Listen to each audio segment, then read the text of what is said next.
Hi everyone, welcome to TET वाला teacher YouTube channel.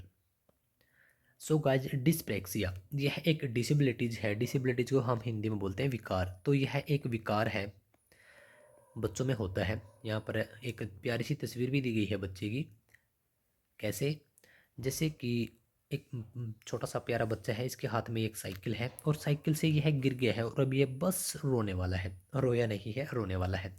तो डिस्प्लेक्सिया यानी कि शारीरिक कौशल से संबंधित विकार। इसमें होता क्या है कि अपनी मसल का सही तरीके से प्रयोग नहीं कर पाना। बच्चा अपनी मसल का सही तरीके से प्रयोग नहीं कर पाया, अपने हाथ पाँव मुंह या शरीर के अन्य भागों का सही तरीके से प्रयोग ना कर पाना। जैसे कि दो छोटे बच्चे हैं, दोनों को अलग अलग साइकिल दे दी गई। एक सीख गया 15 दिन में, दूसरा नहीं सीख पाया 3 महीने में भी। और दोनों सही हैं, स्वस्थ हैं, सही खा पी रहे हैं, सही चल फिर पा रहे हैं, दौड़ पा रहे हैं।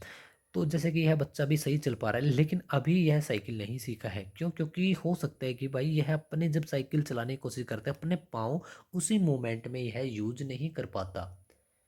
तो इसका मतलब क्या है कि अपनी अपनी जो मसल है उनका सही तरीके से प्रयोग नहीं कर पा रहा। तो यह हो गया आपका डिस्प्रेक्सिया। जो प्रोसेस हो गई इसको हम बोलेंगे डिस्प्रेक्सिया। वैसे बच्चा सही उठ सकता है, चल सकता है, फिर सकता है, खा सकता है, सो सकता है, नहा सकता है, सब कुछ सही तरीके से कर सकता है। लेकिन जब वह साइकिल चलाने की कोशिश करता है उसको समझ ही नहीं आ रहा, तो वह मूवमेंट सही तरीके से नहीं कर पा रहा अपने मसल को। दूसरा एग्जाम्पल लेते हैं। एक छोटा बच्चा है, वह खाना जब खाता है तो वह खाता कम है, गिरा ज़्यादा लेते हैं अपने ऊपर। तो मम्मी पापा डांट देते हैं, उल्लू का पट्टा, 10 साल का हो गया, 8 साल का हो गया, नहीं खा पा रहा। भाई बच्चे की गलती नहीं है, क्योंकि हो सकता है कि जब वह चम्मच से खाना खाता है तो उसका जो मूवमेंट है हाथ का, तो वह सही से नहीं बन पाता हो। इसी वजह से वह ज़्यादा खाना गिरा देता हो। तो डॉक्टर के पास जाएंगे, ये और वो चीज़ें। यह एक छोटी छोटी डिसेबिलिटीज होती हैं, बच्चों में ही यह ज़्यादातर होती है। और क्या होता है कि एक टीचर इसका बिल्कुल सही तरीके से उसको, बच्चे को मोटिवेट भी कर सकता है, उसका आइडल भी बन सकता है और उस बच्चे को उस समस्या से फ्री भी कर सकता है। कैसे? देखिए कि कौन सा बच्चा अलग है, दूसरा क्यों है। कुछ होते हैं जो आगे निकल जाते हैं स्टडी में। अब क्योंकि एक क्लास है तो क्लास के अंदर टॉपर भी होते हैं और जो सबसे लास्ट बेंचर है वो भी होते हैं और वीक बच्चे भी होते हैं। तो आपने एक मूवी देखी होगी तारे जमी पर, ईशान अवस्थी है शायद उसका नाम, एक छोटा सा बच्चा उस मूवी में। तो क्या होता है, वह उसको एक अलग सा बच्चा है, अलग सा ही रहता है, गुस्सा भी करता है।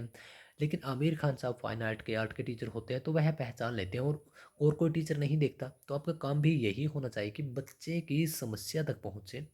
बच्चे को डायरेक्टली डांटना अच्छी बात नहीं है कि बच्चा क्यों नहीं कर पा रहा है, क्योंकि यही जो छोटे छोटे बच्चे हैं यही कल हमारा भविष्य है, यही कल हमारे समाज का निर्माण करेंगे। और जितना आप आज, वही बात है कि नेकी कर दरिए में डाल। यदि आप आज अच्छी तरीके से किसी जॉब में हो या जॉब की तैयारी कर रहे हो, जॉब की तरफ आप जाने वाले हो, तो पता नहीं कहाँ से कौन सी बात किस इंसान की समझ में आ जाए।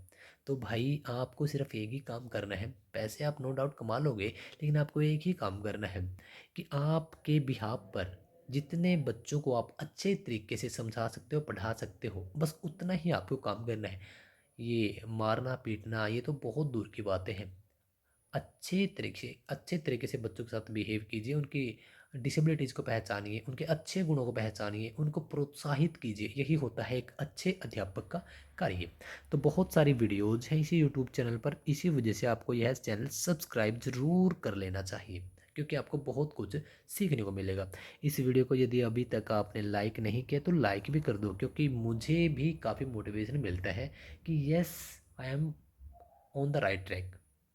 और जो भी आपको पीडीएफ है, लिंक है, सभी आपको टेलीग्राम चैनल पर मिलेंगे, जिसका लिंक आपको डिस्क्रिप्शन में, इसी वीडियो के नीचे जो डिस्क्रिप्शन है उसमें सबसे ऊपर मिलेगा, उसको भी ज्वाइन कर लेना। आपकी कोई क्वेरी है या आपका कोई सजेशन है तो टेलीग्राम पर जाओ, स्पेशली कॉन्टैक्ट्स हमारे हैं वहाँ पर।